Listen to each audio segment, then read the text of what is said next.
childhood, I've always tended to be a perfectionist. I would detest the work I produced, day after day. Things became so intense.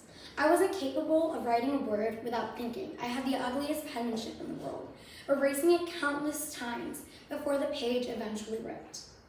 I constantly felt like I wasn't good enough, always needing to be at the top, never giving any thought to all the fantastic things I did accomplish.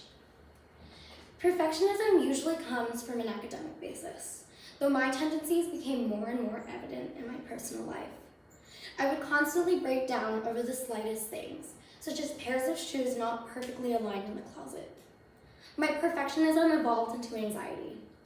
Towards the beginning of 5th grade, I would have extreme panic attacks almost every night, affecting my mental stability, later causing trouble within my social relationships. I would just feel so insecure about myself. You may be asking yourself, what are panic attacks? How do they happen? They differ for each individual.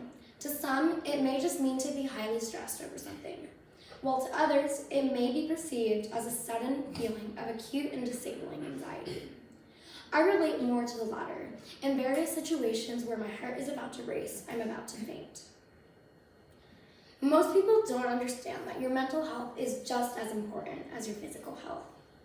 Many think physical health often comes first when thinking about your well-being, while mental health is secondary or ignored. According to the NAMI, the National Alliance of Mental Illness, over 40 million adults in the United States, or 19.1%, have an anxiety disorder or are dealing with anxiety. According to the CDC, Center for Disease Control, 4.4 million children in the US, 7.1%, are also dealing with stress.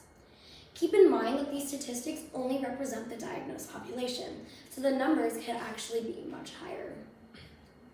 I first went to see a therapist when I was 8 years old, and it turned out unsuccessful. I was doing okay for a brief period of time, though soon enough, my anxiety relapsed. As I just matured, I would grow to feel more and more terrible.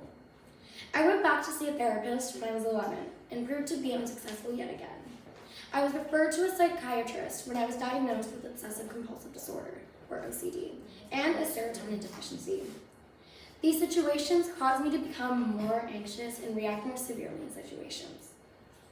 What can we do to change the stigma around mental health as a society?